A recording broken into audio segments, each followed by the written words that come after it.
Guys, welcome to the I Love CVille Show. My name is Jerry Miller. Thank you kindly for joining us. Of course, we're live in Charlottesville, across Central Virginia, the Commonwealth, the country, and the world on the I Love CVille Network. The network is powered by Ting Fiber Internet. Crazy fast internet is Ting Fiber Internet. The internet and ISP that powers the Macklin Building, our building in historic downtown Charlottesville. Today's show presented by Skooma Boutique Dispensary on the downtown mall. Skooma Boutique Dispensary, the best dispensary in Charlottesville, and our good friend Scott Wagner at Scott Wagner Integrated Medicine. Who's got your back? Dr. Wagner at Scott Wagner of Scott Wagner Integrated Medicine undoubtedly has your back. Scott Aaronworth, the Esquire from Virginia Beach. Get ready to hear what Kyle Miller has to say here. Entrepreneurs watching the program, you're going to want to take notes on what Kyle Miller is about to offer on today's show. This is going to apply to potentially family, neighbors, yourselves as business owners, small and medium-sized businesses trying to survive this pandemic we call COVID, that I certainly hope is heading to the bottom of the ninth inning. Now, if we can just get the global American news cycle to identify that as well. That's a topic perhaps for later in the show with Mr. Kyle Miller. Judah Whitcower is our director. Let's go to the two-shot and let's welcome the entrepreneur, the risk-taker, the visionary, the father, the husband, Kyle Miller to the show. Good afternoon. What's up, Jerry? How you doing today? It's great to have you. I'm doing well. Dude, I'm excited to be on here. I really am. I'm super excited. One, because I'm an entrepreneur and I like to make money, but also I like helping people. And I just wanted to share, like this, I have never seen anything like this, right? It's crazy, so I'm excited to get into what I want to talk about. Why don't I'll get out of your way, set the stage. The show is yours. So you've heard of the PPP, right? Sure. All the COVID stuff, everything with businesses, the shutdowns and all of that going on. Well, now, and it's been don't make me think it's like it just started, but it's been available, but they've been changing the way it works. And so now companies are able to get cash for retaining employees throughout this COVID pandemic. And it's pretty wild. Companies are able to get up to $26,000 per employee if they're retained throughout this pandemic, which I think is fascinating, right? It's a credit. So like the PPP was a loan, right? Uh-huh. So if you had business, you had W-2 employees, you were able to qualify for this loan. They'd get the loan, and originally it was a payback loan, but then it was kind of like, hey, you don't have to pay it back. Forgiven. Yes. So now this is a credit. It's called ERC. So if you look it up, you can find it online. I'm not the only one that does this or has sharing this information, but it's called an ERC, right? Employee Retainment Credit. Okay.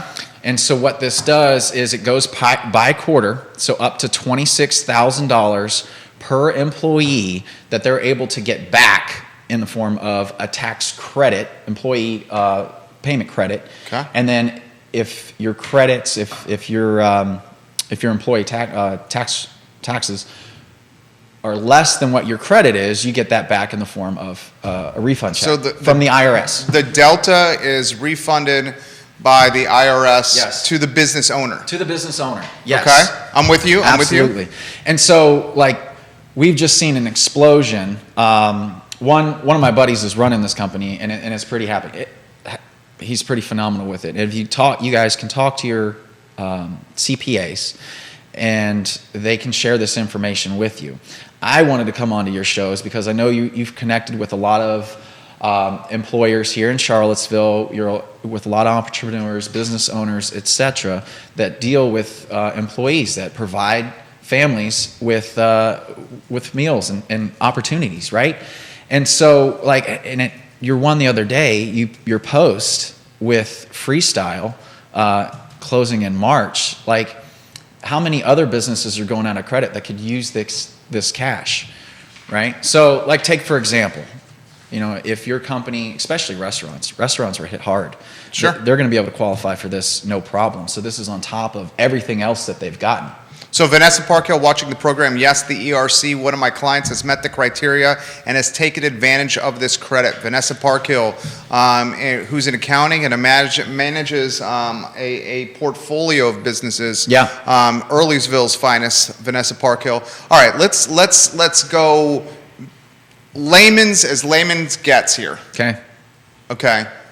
First thing we need to identify is the W-2 versus the W-9 difference and who it applies to. Yes.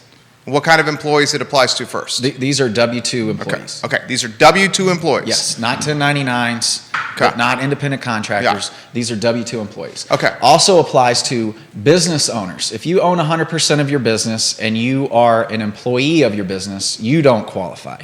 But if you own 50% or less of your business and you're a W-2 out of that, you pay yourself, you qualify, right? And so I printed out some questions because I knew we'd have some stuff like this. And they're coming in. So one example, a restaurant. So this is issues with how it all works. So a restaurant must close or limit on-site dining. This is seeing if you're qualified. On-site dining, such as having to close down every other table due to COVID restrictions. A business needs to meet with clients in person and has to cancel meetings due to COVID restrictions. A business has to reduce the operating hours because of COVID restrictions. A business had delayed production timelines caused by supply chains. A business with planned event has to cancel that event or restrict the amount of people who can attend those events. Those are just some examples of companies and people that own businesses that will qualify. So that's a lion's share. A what? That's a lion's share during COVID. Oh, a hell of a lot. It's almost every company. Yeah. Right? And so if you think what we've done through our website, and you can honestly talk to your CPA guy on this, but we've done on our website that we're working on, or that we have up, you can go in there and it takes about 10 minutes to go through. It asks you specific questions. Did you have this? Did you have this? Yes, no. Yes, no questions. Did you have more revenue, less revenue? All of it, right? And that kind of gets you qualified with these qualification questions. And at the end, if you qualify, boom, we can get you going and get started. I've seen this a lot. And it's up to $26,000 per employee right now, right? The average that we're seeing right now is like 16 grand because it goes by quarter. So it's pretty exciting, man. I heard about it. I've known about it since last November and have kind of not really done anything with it, but when I really talked to my guy last week, and he said, man, this is just amazing for companies. Dallas Hardcastle giving you props. James Watson Dallas? says, this is awesome to learn. Questions coming in from Richmond and from Crozet as we speak. Yeah. Questions coming from Fairfax. Scott Aaronworth in Virginia Beach. Jerry, did he say if you own 100% of your business and you paid yourself as an employee that you are not eligible?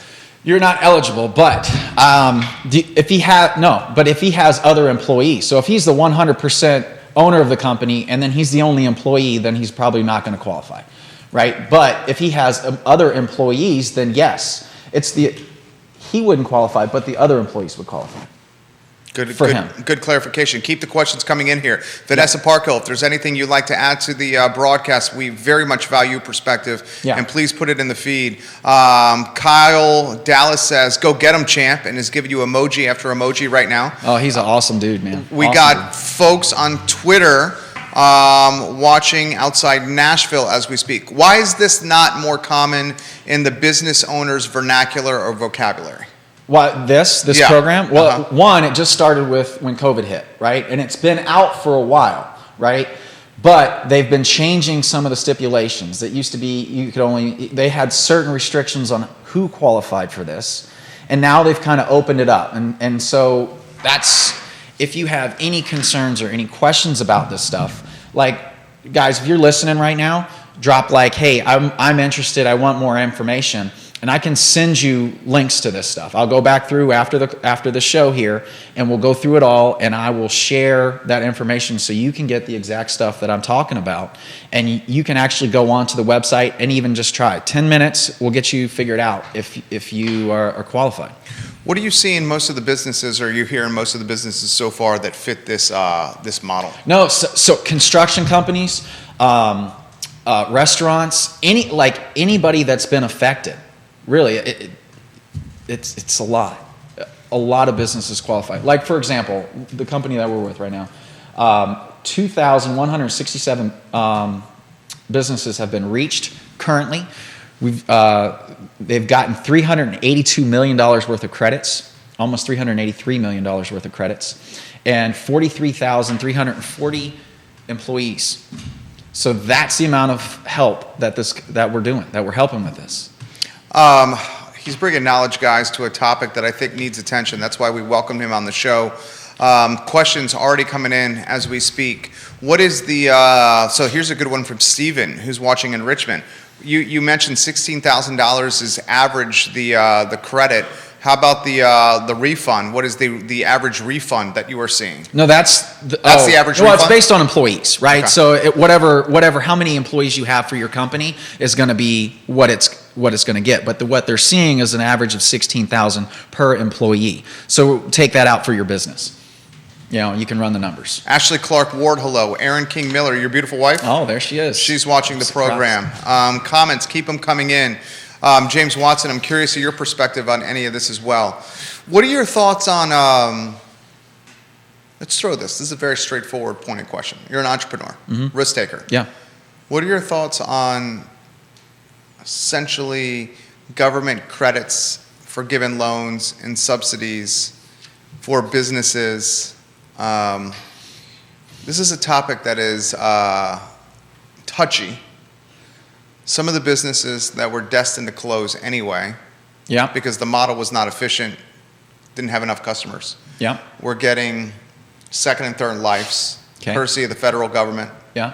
and otherwise still closed. Yeah. Should government jump in and help save or resuscitate entrepreneurs, or is this survival of the fittest? What's the entrepreneur you follow? Lions, not sheep. Oh, Sean Whalen? Yeah, Yeah. lions, not sheep. Yeah. Should that have been the mentality, or were you okay with government jumping in and helping save a lot of businesses out there? Well, so And we got plenty of time to dig into this. No, it's very touchy, right? It should, in the grand scheme of capitalism, it's nobody help. You run your own business. You either survive or you die, right? But then we had, if you remember, not just in this time of the COVID pandemic, but also the bailouts from all the other times, right? And so what was happening with that, right? Those companies were doing the same thing. Those companies were over-leveraged. Those companies were out there pushing and creating this stuff. And actually, I would say, we can go down a long rabbit hole with how they run their companies and where the money goes and how manipulation of the stock market happens, right? But then they automatically get billions of dollars to run their companies, i.e., was it American Airlines, all the airline companies, they get all these refunds, they get these credits, they get all this stuff. Like, now this is coming down to the small business owner.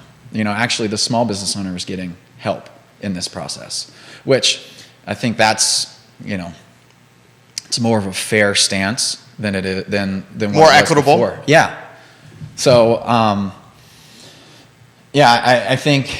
Johnny Ornelas is watching. He owns El Mariachi in Guadalajara. Oh yeah. Watching the program, the restaurateur. Oh, he would qualify massively for this, and I don't know how. I mean, he's got 3 or 4 restaurants. He's got Guad JPA and El Mariachi Zion's Crossroads, and his family owns the Guad brand, Guadalajara brand. Yeah, so he would qualify. He owns the two though, the Guad JPA and El Mariachi Zion's. Yeah, so he would qualify. All of his employees would probably qualify. More questions coming in. Yeah. James Watson. James himself an entrepreneur. His wife an entrepreneur. Yep. His wife owns one of the best salons in the area. Yep. If a business retained W-2 employees through most of the pandemic, Yep. but had to lay people off initially due to forced closure during the first 3 months, can they still qualify? Can a business qualify for 2020 and 2021, both years? Good questions. Yes. And it's done by quarter. So you're going to be able to get you're going to be able to get the credits done per quarter. It goes quarter 1, quarter 2, quarter 3, quarter 4, right? And so the answer to that is yes. You may not get the whole 26 grand, right? You may qualify for 12, or you may qualify, whatever it is. per quarter for each employee. So the answer to that is yes. Kimberly asks, what's the potential pitfalls here? We all saw pitfalls with PPP. Are there any pitfalls here? Robert Cable, welcome to the broadcast. The pitfalls is not being able to get the money, because with the PPP, when they originally started, it was very clunky. It was very hard to get it. And then what they did is they pushed it out to the banks and syndicated it, and then gave the banks a percentage to push it out faster. That was a loan. That's how the banks did it. With this program, they're kind of leaving it up to the CPAs and things to do this, and the CPAs are just bogged down.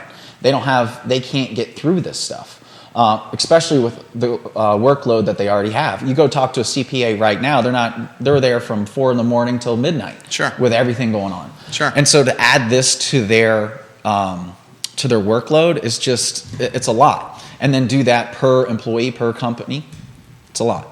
Our friends on LinkedIn, jump in the broadcast, and if you have any questions, please ask Kyle Miller. Noel Jurgensen, welcome to the show. Dusty Christensen, welcome to the show. 4 states on the broadcast here with Kyle Miller, the entrepreneur. Throw this to you. We're in 2022. Yep. March is 2 years of COVID. Yeah. Why don't we start with that? Okay. That spoke 10,000 words right there from Kyle Miller. Yeah. 2 years of COVID, that topic for you. 2 years of COVID. I mean, be real. All right, I'll be real. I think it's blown up, right? That's my personal opinion. I think they've scared a lot of people. Now, don't get me wrong. I think COVID is real. I think it's real. I'm not one of the ones saying COVID's not real. Your wife's a nurse, right? She was. Yeah. Yes, she was a nurse. I retired her, so she's taking care of our boys now. But I think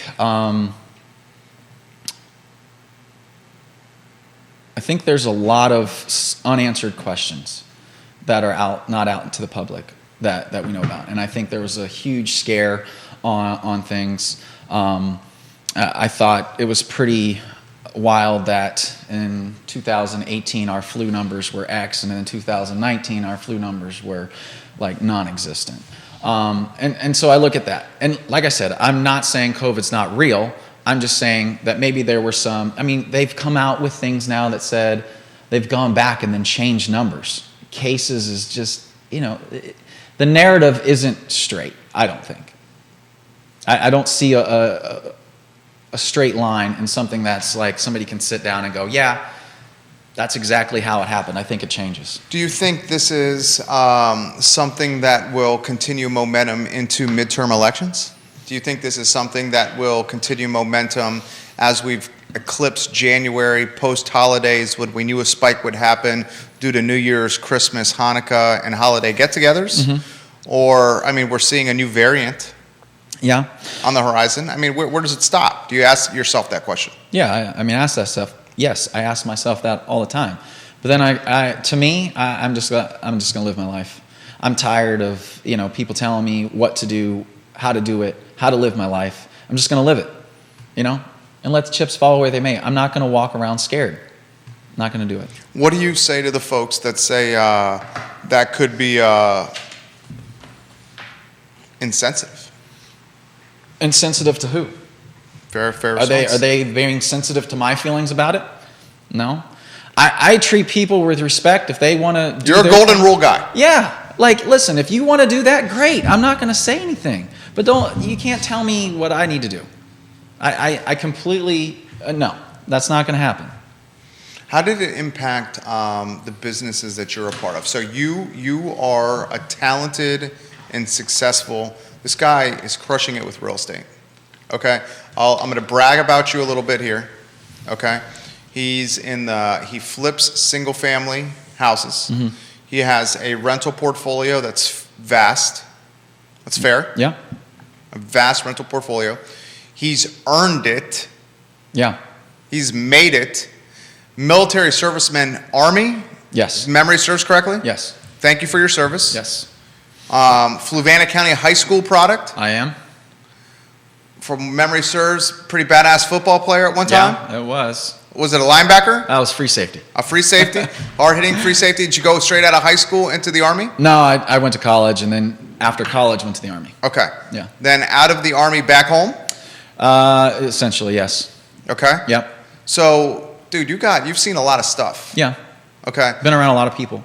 How did these two years in March impact things for you?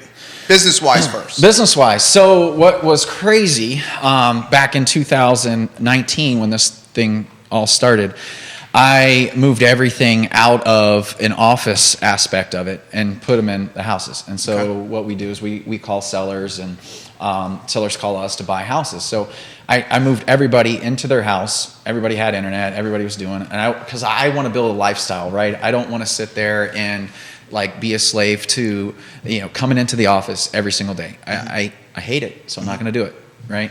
And so I took that and we started building on that and getting it straight. And I did that basically for probably 5 or 6 months before COVID hit.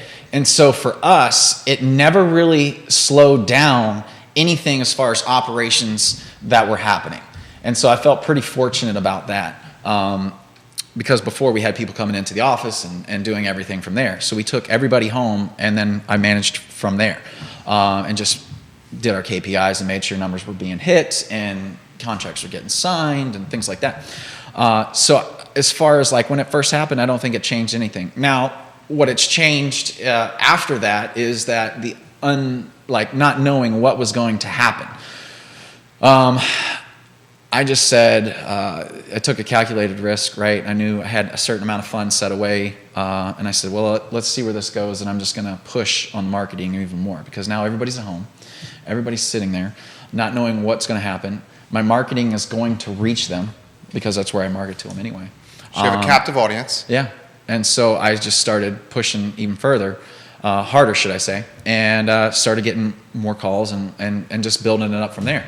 We hired 4 people throughout that process. Throughout COVID, we hired 4 people on the team here in the States and hired 5 people from overseas for our virtual assistants.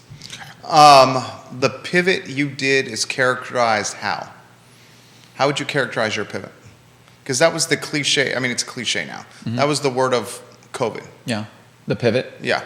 How'd you pivot? I mean, you identified it. Yeah. In part there. Yeah. I want to build this thing. I want to build all of my things on a lifestyle.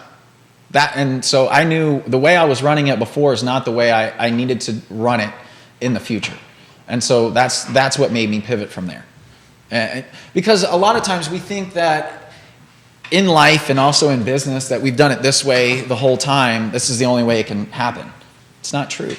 And I think with COVID and the way they pushed everybody home, then the working from home became normal, right? Like nobody going into offices, nobody doing that. Now it's almost the expectation. Yeah, it's like, hey, I'm at home. Hey, great. And so before I was getting contracts signed, even before COVID, I've been doing this for the last 3 or 4 years, just on the phone. And we've done this for so long now. I know what the costs are going to be. I know if the house is going to be X, a house is 1,500 square feet, 2,800 square feet. I know what it needs. If it needs flooring, windows, roof, siding, HVAC, plumbing, appliances, cabinets, all that stuff. I've got it all built out. I know how much it's going to cost. I can estimate it from there. We would get it under contract from there and then go out and just verify that the seller told us everything that was correct. Sometimes they don't. And go from there. Mark Evans giving you props. What's up, Mark? Cheska, where's she watching? She's in the Philippines. Batangas? Yeah. That's the Philippines. Yeah. She's watching you in the Philippines as we speak and giving you some props right now. Yvette Okros. Yvette, I might be messing up your last name. She's a Fluvana agent. Yep. Giving you some props. Gary Lanham giving you some props. Robert Cable giving you some props. 5 states on the feed right now, and it sounds like a couple of countries. How are you still bullish? Are you still all in, poker analogy, single family detached flipping homes? Because last time we had you on here, you were balls to the wall with it. Yeah, we're still pushing, right? We're still doing our stuff. The hardest part right now is being able to help the people that need to be able to help. We're getting, just the other day, we talked to a seller who was just had this crazy contract from these other people that was like a 60-day due diligence, not including the weekends, not including holidays, and would close 30 days after that, not including weekends, not including holidays. So what are we talking about? Like a 6-month contract, it looked like. And this guy's in a panic and like can't sell his house because he's under contract with him. And so just the stuff that we have to deal. So it's getting harder and harder. Everybody thinks that this real estate game is easy and can go out there and find houses and whatever. And the key is, it's not about the deal. It's about the relationship with the seller and actually caring about them and helping them through the process and moving forward. And I let them know up front, we need to make a profit on this deal. I understand, in the position that you're in, and I'm going to try to help you get through that. So sometimes it's not just about the dollars. It's about helping the people. Maurice Covington, the now getting seasoned agent. Yeah. Relatively new to the game. Now Mo Covington, very seasoned. Maybe the sharpest dressed realtor in car. Yeah, he is. Christopher Eagle's up there, Mo Covington. Matt Neese is up there, Mo Covington. But Maurice Covington, dude, you flossing, dog. Yeah. Kyle, you and I will do more than 20 deals this year, says Mo Covington. Mo Covington's come on the show before. He's A+ people. So is the reason you are not as, I want to pick the right word, as you're still bullish on single-family detached flipping. Yeah. But maybe not at the same clip as the last time you were on because of how expensive it's gotten and because of how little inventory is on the market? Well, expensive is relative, right? And when I say that, yes, Fair. It's expensive. Our market has seen an increase in prices of houses. Right? And your market is defined by what? Central Virginia? Central Virginia, yeah. Our market has seen an increase in prices, but we've also seen more money printed into this market. So it's not necessarily the price of the house, it's the devaluation of the dollar. That's where I think that the prices have increased over time, where we're at right now. Because we just printed, how much money have we just printed? A boatload. I can't even tell you exactly off the top of my head, but it's been like way more. So Gary Palmer, hello, Avenue, welcome to the broadcast. So you're like, we created inflation ourselves. I know you got a take on inflation. That's what we're in right now. That's why the prices are where they're at. And that's why the interest rates are going to start ticking up. So that's the other part where we might see houses stagnate at this price, maybe go down a little bit because of affordability, right? Because all houses are sold on payments. There's people out there paying cash for stuff, but the majority of houses are sold on payments. And so we have to keep it in that range of where people were able to afford it. Does inflation, these inflationary times terrify you, or is it something that as supply chains relax and as people get back to working, that this is going to be, what's the word, transient? So, yes, no. You have like all this types of mindsets, right, going on. I try to be of abundance mindset. Sometimes you can fall back and get kind of like, oh, what's going to happen? But listen, it's going to happen no matter what. This whole thing is a game that we're playing, so we just got to be able to figure out how to play this game. And so once we figure out, and that's just by knowledge, right? We knowledge up, we figure out what's happening, how do we play that, how do we get in front of things, and I think that's the whole thing. What's the new game you're going to play? Businesses. I like businesses.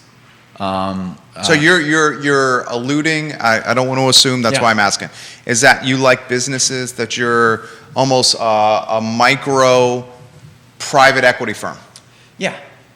Is that what you're saying? Where we can go in, and whether it's, right now we're going through the baby boomers retiring, right? Their families don't want to pick up the family business. They've spent the last 30, 40 years building up a really good business, a really solid business. They have good clients. They have all that, right? And so now they don't have anybody to give it to. So what are they going to do? Just let it die?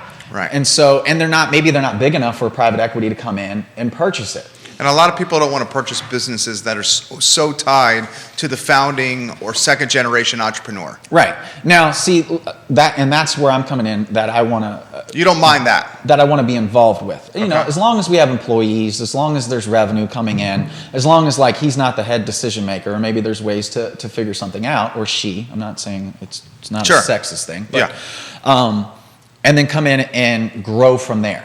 Take a different mindset, and maybe do that, maybe it complements something else that I have going on, put those two together and expand from there. Okay, so give me a case study. Kyle Miller, okay, I'm gonna Again, I'll give you some props here. Kyle Miller has done well for himself. Yeah. And he has freaking earned it. Yeah. Okay? You've done well for yourself. Yeah. Got some rental properties, some passive income. Yeah. Got it. Sounds like, and I don't want to, you don't obviously have to tell us this, a good cash position. Yeah. And you could potentially invest into some businesses. Right. And optimize, create some efficiencies, obviously keep equity and percentages of revenue for yourself. Yep. Give me a case study of how this works. Well, let me just also put this out there. Okay. For the last 5 years, I've built relationships with people. Sure. I've built relationships with other business owners. I build relationships with guys that have money. I build relationships with, a lot of different people, a lot of successful people. And so this whole game is a relationship. And I say a game, when I say game, you mean life. Yeah, you mean life. Right? Yeah. It's life. Right. And so this whole thing of relationships is being able to connect, right? Connect this person. Hey, you want to sell a business? Oh, I know this guy that... And that certainly has value, and that certainly should create a piece of the pie for you if you have that relationship. Yeah. I'm completely in agreement with you. Yeah, absolutely. No difference than a realtor. No, there's no difference than a banker. No, that's a it. sales agent. When people go into get a bank from a loan from the bank, what they're talking to the loan agent, right? The loan agent is representative of the bank. For sure. And then they get a cut off the way that they, and then guys make good money off of that. Okay, so right? that vision is maybe as an agent, as a buyer's or seller's agent of business, as a business broker. No Okay. interest in being a broker. Okay. No, I want to actually, I want to come in and purchase. I'm not looking for just a one-off commission. thing. Yeah. Okay. I want something to build long-term wealth, cash flow. That's what I'm looking for. Okay. And help good people. I want to have good people on my team. I want to be surrounded with good people, with good intentions. What are the ones that you like, that you're identifying, that you like? I don't want to get That's too much. That's a broad one. Yeah. You got a lot of people here. So there's some online companies and stuff that I'm interested in, only because it's scalable, right? What spaces of online? What niches? PayPal is 25% down today. Yeah. That's Yeah. fintech. They're struggles. Yeah, They're struggling right now. Yeah. I think any type of e-commerce brands that you're able to get in front of and get and build relationships with and be able to have the guys on the team. So now, like I said, the past 5 years, I've been building connections that have back ends that I could plug into to help run. So you're talking vertical integration there. Yes. Someone that you've built a relationship with that has human resources, accounting, Yes. admin, Yes. all figured out. Maybe a sales team that can work remotely, that can Yes. drive incremental revenue worked out. Yeah. And then you just plug in this formula into something that already exists. Yes. That's the online stuff. The other stuff, obviously I'm in the real estate business, right? So anything that kind of goes along with that, window companies, roofing companies, things like that. So I have that aspect where I can get my stuff done along with it. So I know it's all involved. What's the day-to-day ideally for Kyle Miller look like? What is the day-to-day? Yeah. Connecting, man. I like to connect. I feel like I built my office out of my house. I rarely come into town now. He lives in a farm. Can I say where? Yeah. That's fine. He lives on a farm in Louisa. Yep. Okay. Is that fair? Yeah, that's fair. Yeah. He's got some acreage. I got some acreage. I got 5 Longhorns, and then I have a mix between a Longhorn and a Black Angus. One because my female jumped the fence and went and commingled with my neighbor's bulls, and then came back. So what is a sharply dressed, handsome entrepreneur doing with some Longhorns in Louisa over here? No. So I went to school in Fluvanna, and I would ride the bus to school, and we used to go by this field, and I used to look out, and there are probably 20 of them out there every morning. I want one of these. I said I want one. So the Longhorn to Kyle Miller is like the boat to a lot of people? Yeah. Is that what it is? I guess so. We had a boat growing up. So the Longhorns are not for butchering? No, they're strictly yard art, man. They're yard art. Yeah. Judah's smiling over here. They are yard art. So you named the Longhorns then? Yeah, we have names for them. What I really like though is art. Yeah, what I really like is that when people drive by, we have the 3-board white fence. Just so you guys know, there's probably 1,000 foot of road frontage, and so That's a lot. As they're going by, people are slowing down, and they see these cows out there with these huge horns, and they're going by, they're taking pictures. The kids are hanging out the windows going, "Hi, cows!" As they're driving by. It's pretty cool. People get out and they take pictures. So some people have gnomes in the front yard. The Millers have yard art that are longhorns. Yeah, they're live. I do respect the hustle, undoubtedly. All right, so I want to go down the investing into businesses angle. Yeah. Or topic line. Okay. So you identify, what are you basing these decisions on? You're obviously looking at balance sheets, some P&Ls. Yeah. You're looking at how the potential of the niche. Yes. Okay. Yep. Which niches are you identified e-commerce? Which other ones are you very into? And then how do you sidestep the ownership management from afar? How do you manage that? Yeah. And then how do you also manage the uncertainty that comes with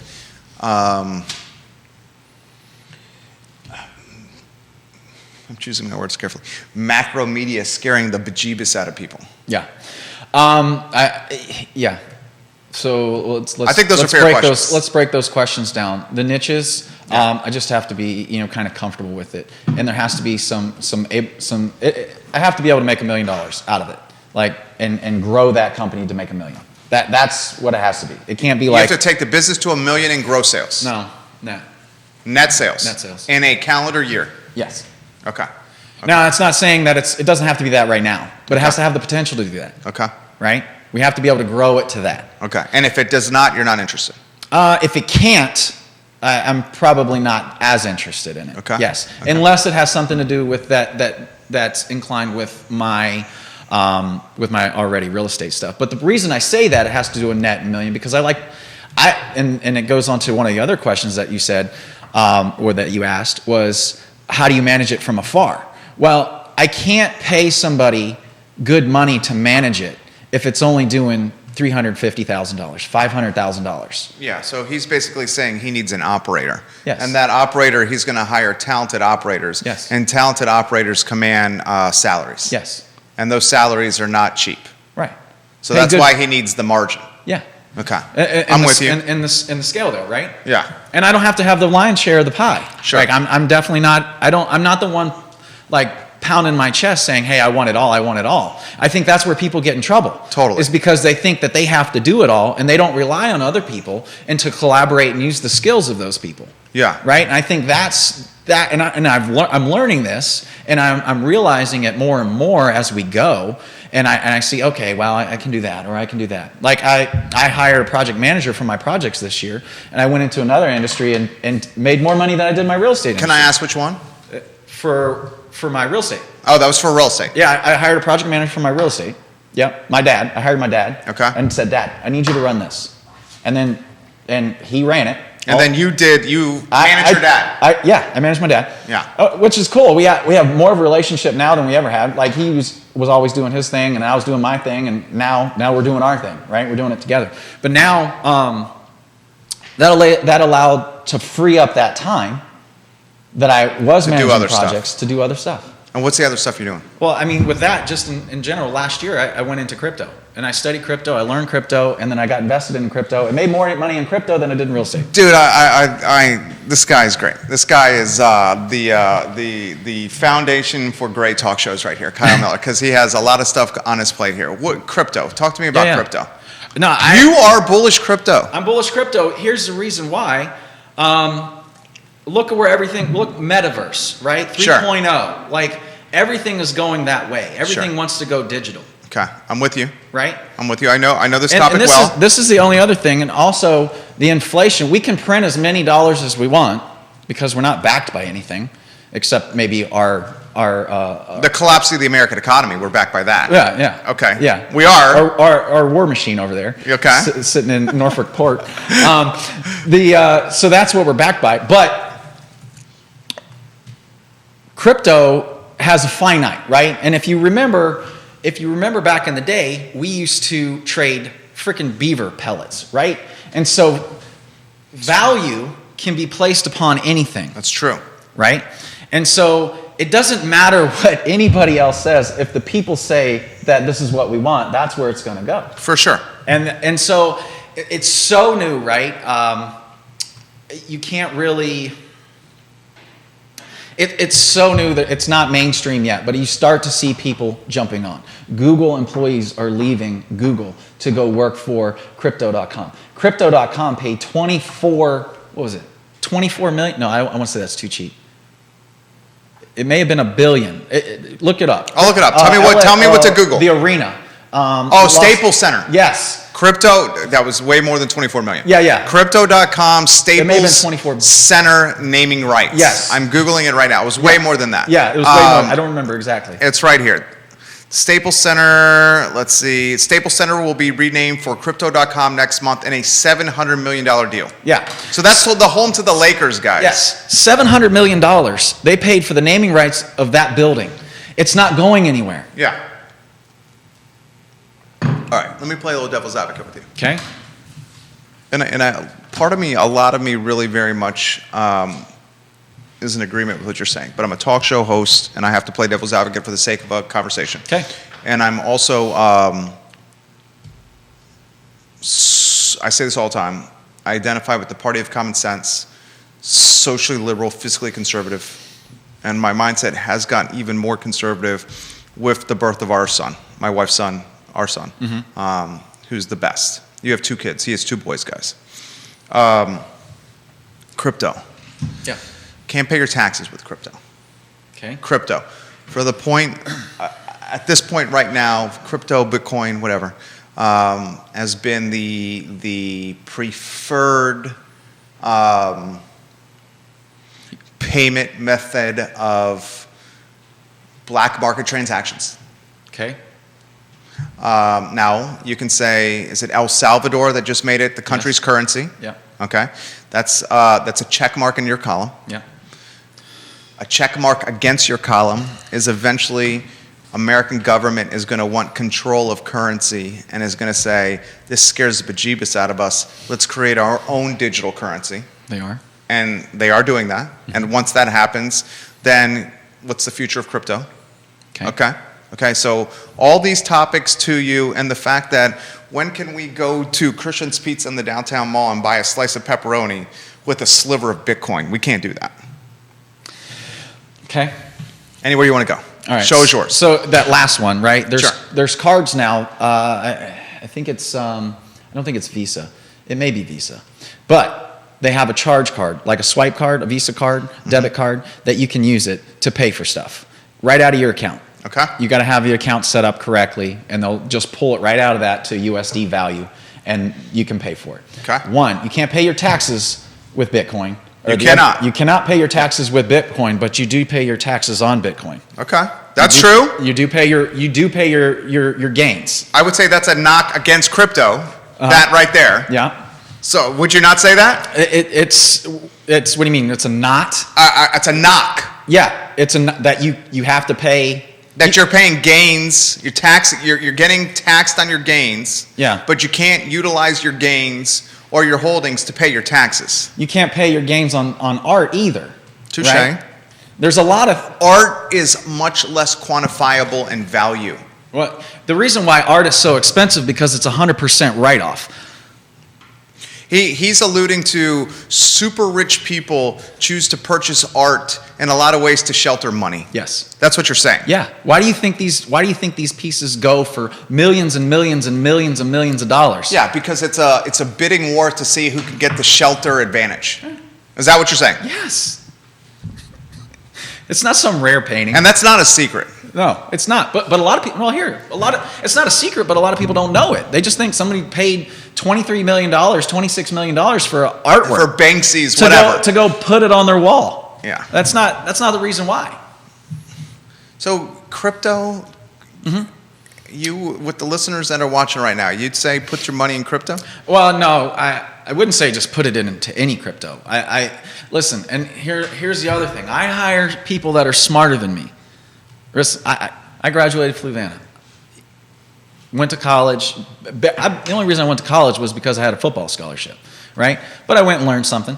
And the biggest thing that I learned is that you need to surround yourself with smarter people. Sure. You need to be around people that are smarter than you, that know more than you. And it's going to be different people. It's going to be, I have business coaches. I have a crypto advisor. I have other people in my life that I look up to that have certain aspects of their life I feel dialed in. I talk to them about it, and I try to incorporate all of that into my life.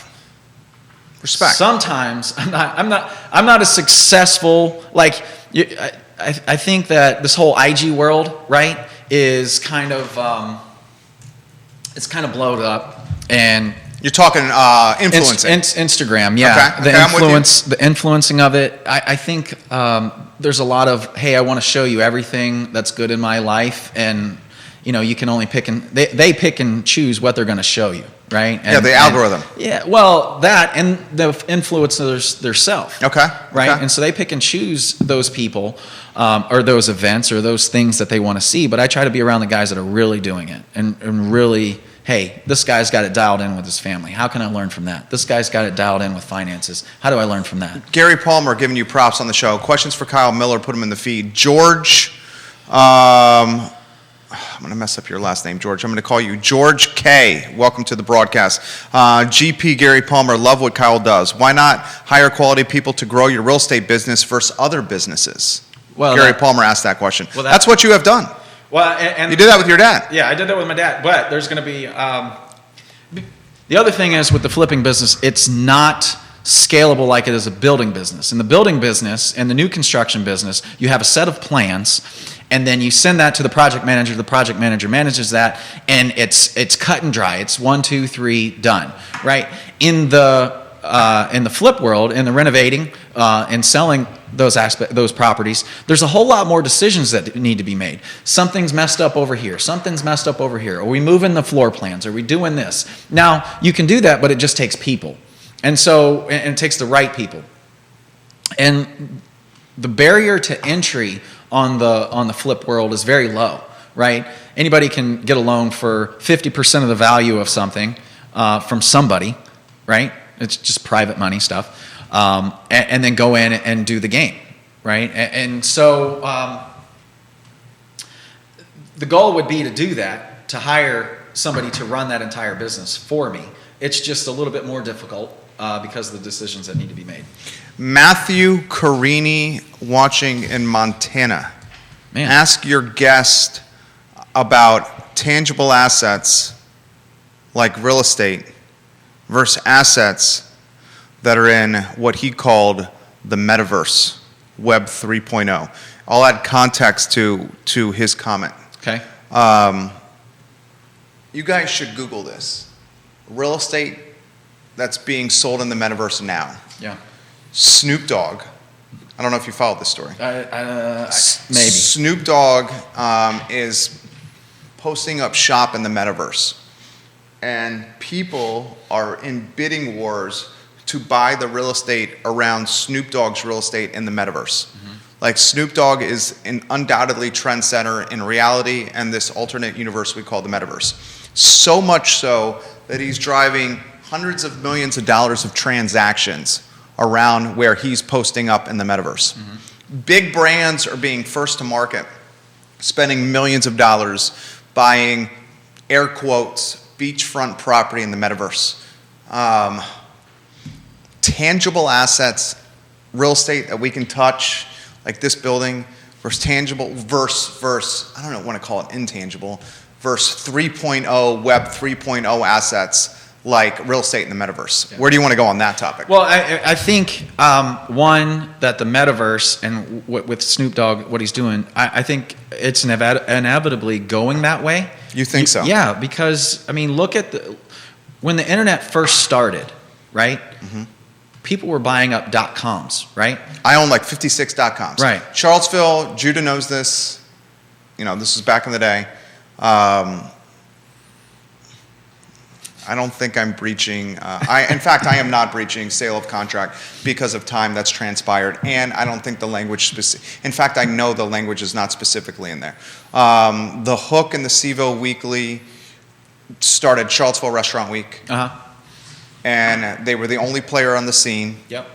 And because they were the only player on the scene, they were asking astronomical amounts of money for people to participate in Restaurant Week. Yeah. Bunch of restaurateurs approached us because they knew we had a massive following. Yep. And they said, will you offer an alternative Restaurant Week? And I noticed that the IP CharlottesvilleRestaurantWeek.com and CVilleRestaurantWeek.com was available. Yep. I purchased that for $9.99. Yep. We ran the iteration of Restaurant Week and had success at a fair price point. Yep. And then we exited to CVille Weekly and The Hook in a strong 5-figure deal on a $9.99 purchase. Yeah. $9.99 purchase. Yeah. And that's to his point of .coms, which at one point were the beachfront property of the 2.0 internet. The Hamptons beachfront was a good .com. Now they're all purchased. Yeah. Keep going. Keep Well, going. so my one of the guys in the mastermind group that I'm involved with, right? He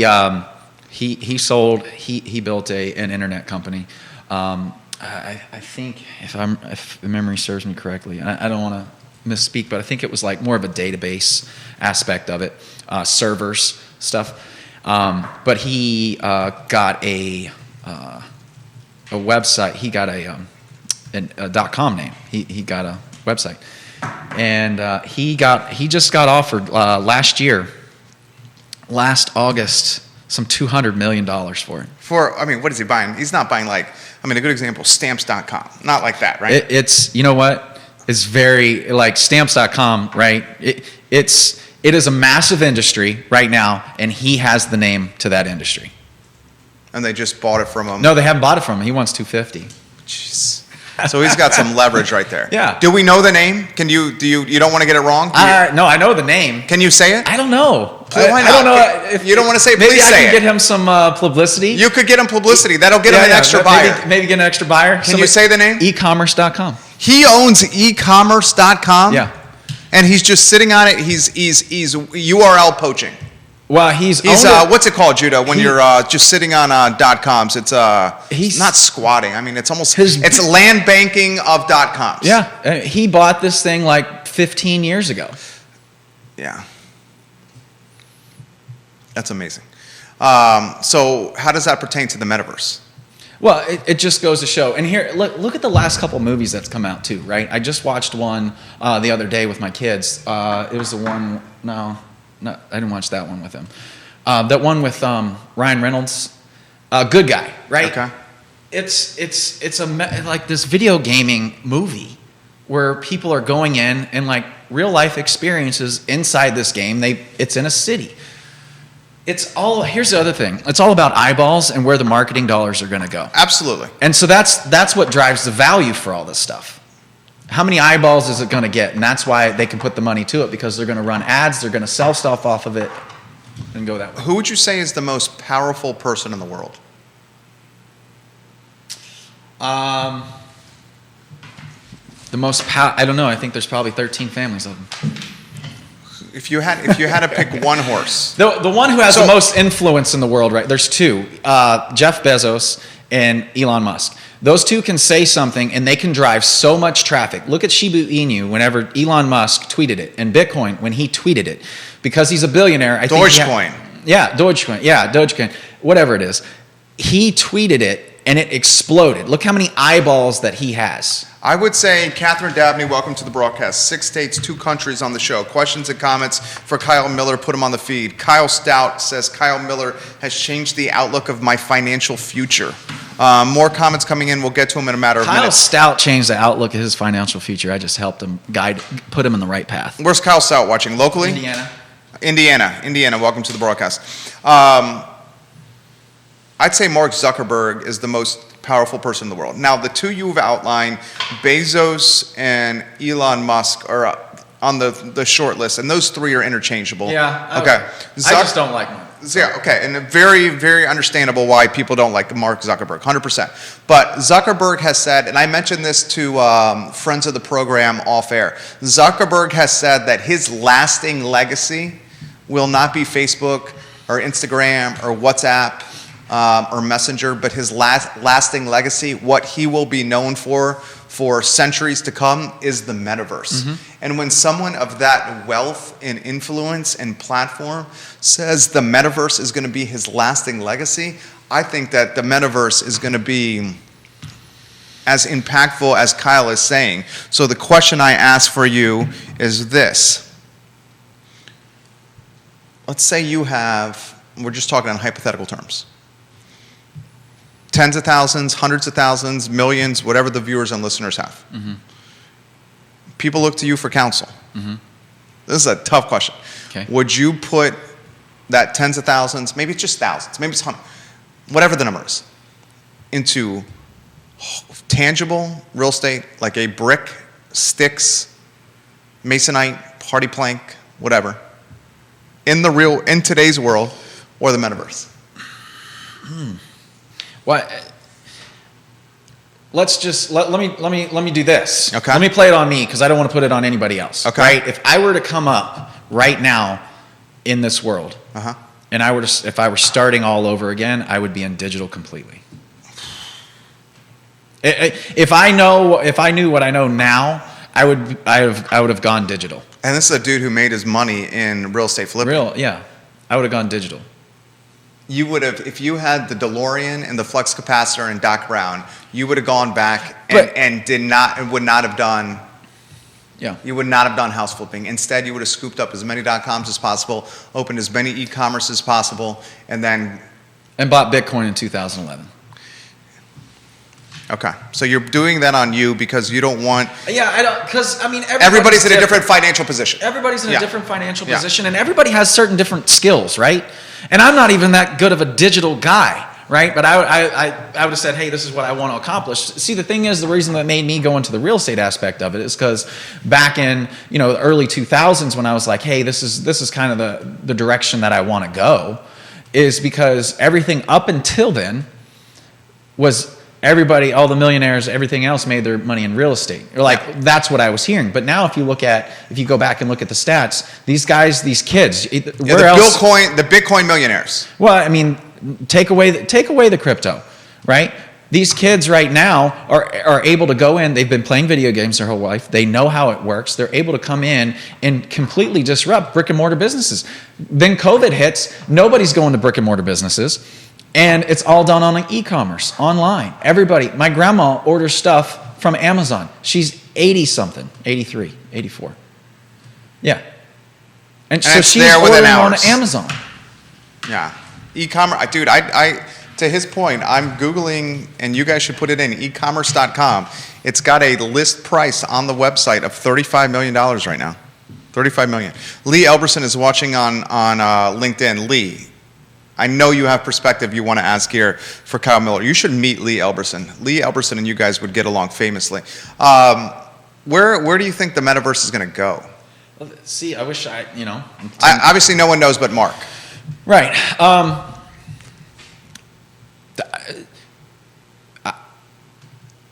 Questions about NFTs coming in. Okay. I will ask that question, but all right, so metaverse.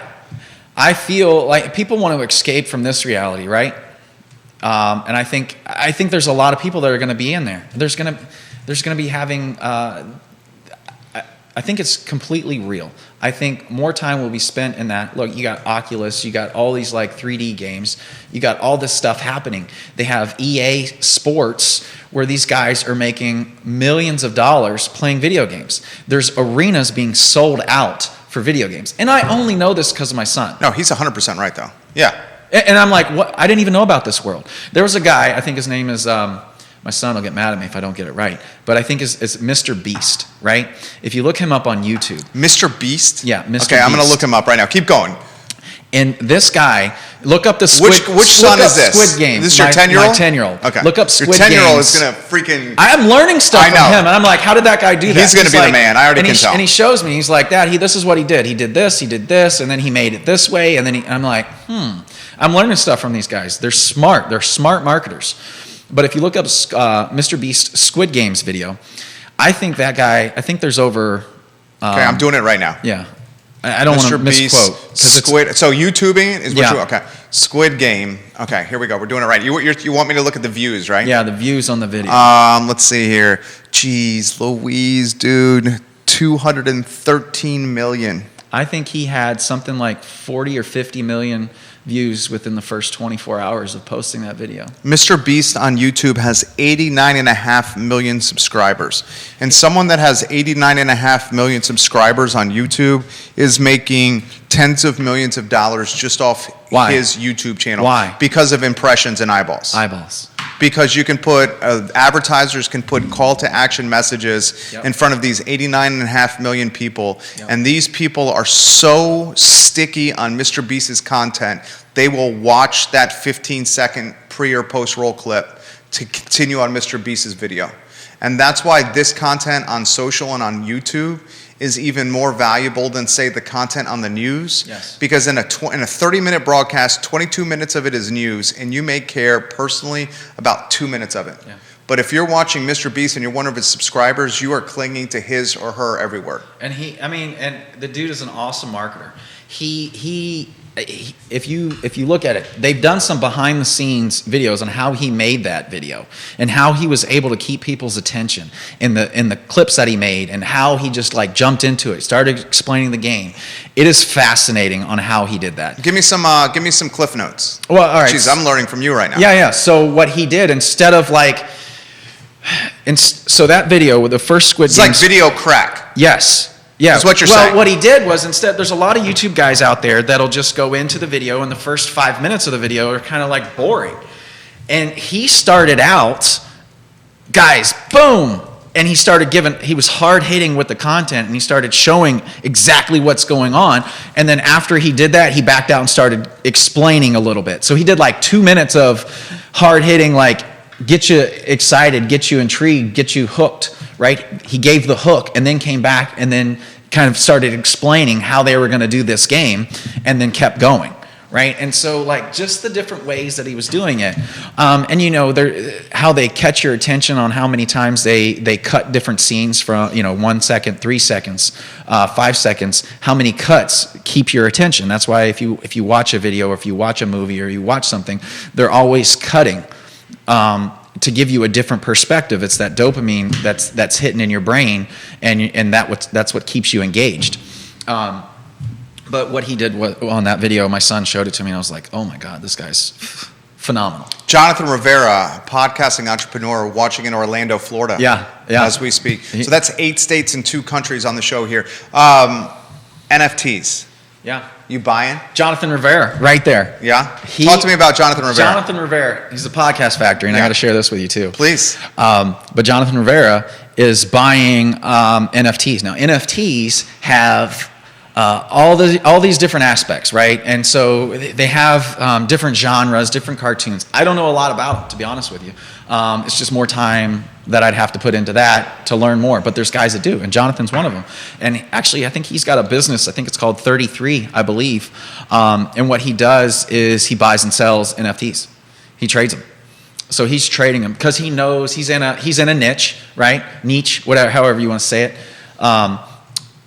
That he's able to, he knows what he's buying, he gets out of it, and then sells it and buys the next one. And so he turns them. So he's a good dude. He's out of Orlando, Florida. He's actually in my masterminds that I'm involved with.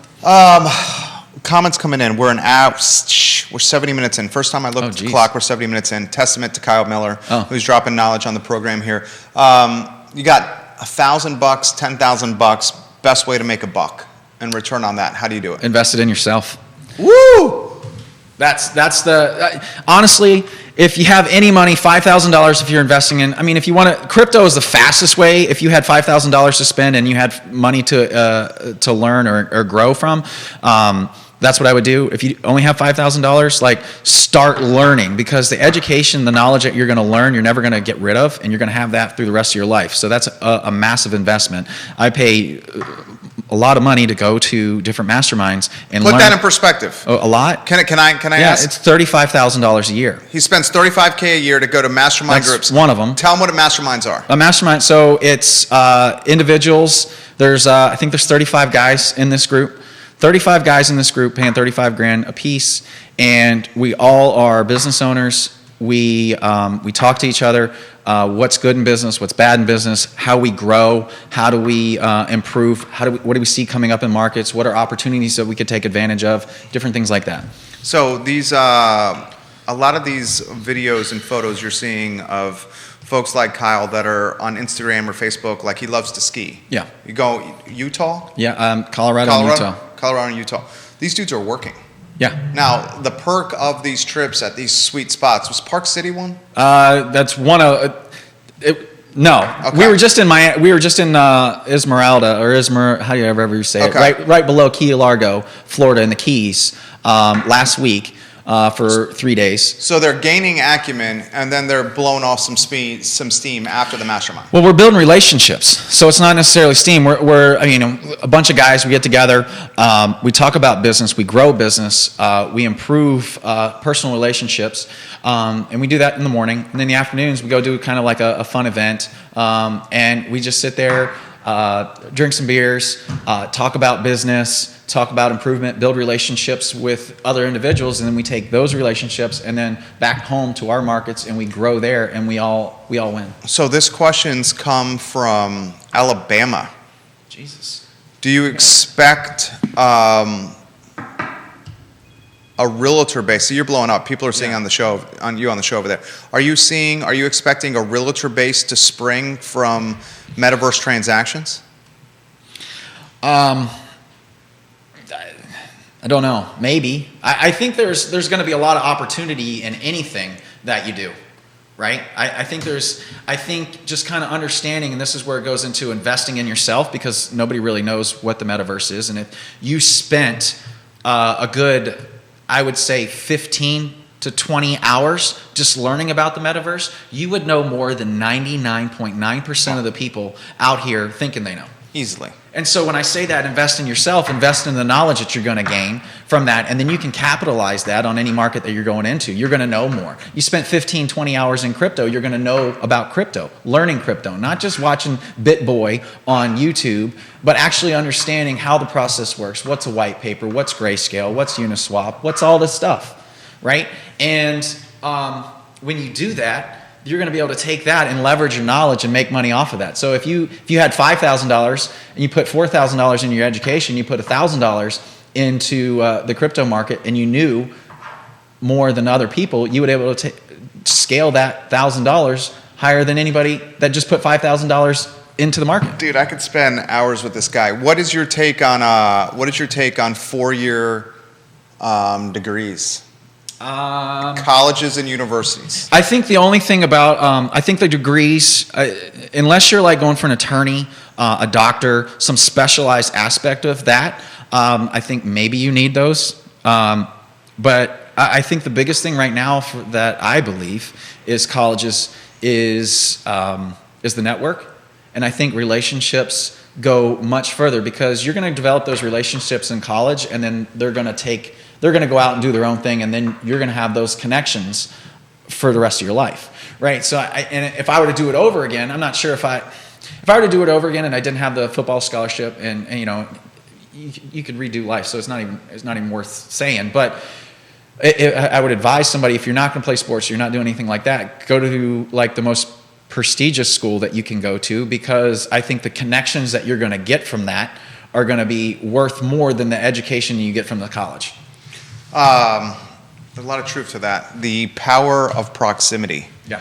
The power of proximity is what he's talking about. What is your take on trade schools? Oh, I love them. Let's go to school and actually learn a skill that can be used in the market. And you right can now. get paid during school while learning, and not come out $250,000 in debt. Yeah, you come out and you have like $120,000 or $90,000 in debt for a liberal arts degree. I don't even know what that is. I don't know what you use it for, and I'm not trying to be negative to anybody. Yeah. I just don't know what it's used for. It's never come across in my life. But somebody who goes to a trade school and learns plumbing and learns electricity and learns those trades, you can come out and start running a business and make over $100,000 a year. Kyle Miller's biggest regret in life as a businessman. We're not personal, businessman. As a businessman, biggest regret. Probably not believing in myself sooner than I should have. What does that mean? Not starting? Yeah, not starting as quickly as I should have. And I feel like I got started pretty. Yeah, you started pretty soon, early. Yeah. But I still feel like, Kyle, you could have gone in and done this. You know, like not getting started early enough. Like, so if you have those thoughts, if you have that stuff going in your head right now, I want to start a business. I want to start a business. Don't effing wait, right? Like, go out and start it right now and do it.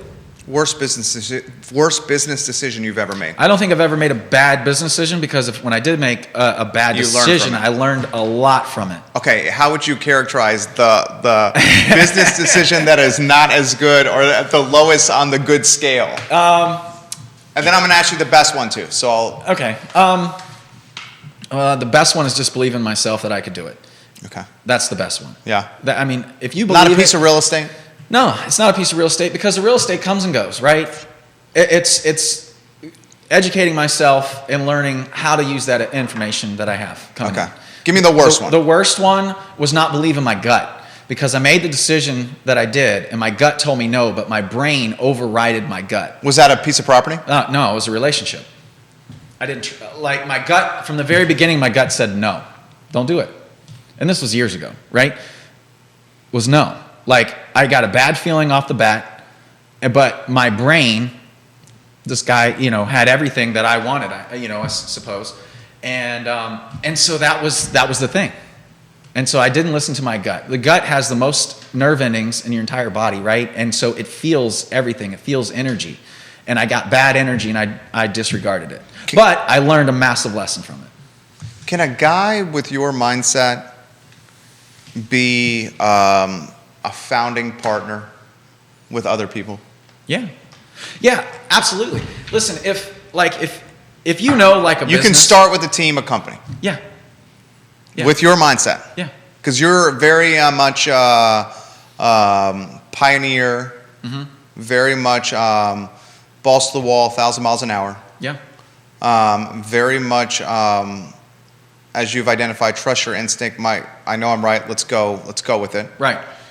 I would think, I'm asking, that deferring perspectives that are different from yours, that's something that you gotta, digest. And if you can come to me and tell me, like, if we have our different perspective, I'll respect you for your perspective, like that, because that's what you believe in. Sure. Great. I'm not going to hold anything bad. I'm not going to hate you for it. Like, I'm not going to not do business with you. Oh, I know that. Yeah. But you like calling the shots. No, if somebody's smarter than me, if somebody, like, I'm going into a business that I don't know anything about, right? I know a little bit about, and I know spreadsheets, and I know the numbers on that, but I don't know how to run it day to day. Yeah. Then you'll go. I'm relying on them. There you go. But I feel like I have good feelings about it. Dude, you're a breath of fresh air. This second time he's come on the program, many people are asking where the show will be archived. We'll archive it on ilovecville.com and wherever you get your podcast, Spotify, iTunes, Apple Podcasts, YouTube, LinkedIn, Instagram, Facebook, Twitter, live streaming to all of them. Final thoughts, closing words for everybody. Well, one other thing. Please. And I know we've been going for a while. Yeah. I apologize. No, dude, please don't apologize. It's been my pleasure. It's been my pleasure. I'm starting a podcast. Oh, very nice. Yes, and it's called Life on the Rocks. Okay. And so what this podcast does is I'm interviewing people who have gone through hell in their life, or gone through, like, had really rough times. Okay. Like, one of the guys that I interviewed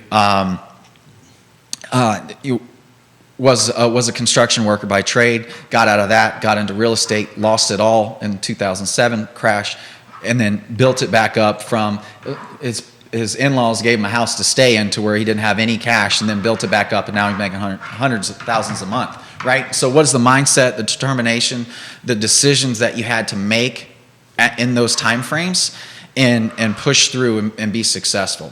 And so that right there is something that I want to share with people, because I think we can all learn a lot from it, because we see these big successes with business and we see, oh man, this and that, this guy did this guy did that, but there's a lot more stories that are out there that aren't, that you don't know the backstory of. You just see the success where they're at right now, but the trials and pitfalls that they've gone through in their entire life. The process. Yeah. I want to share that. I want to share the process. Yeah.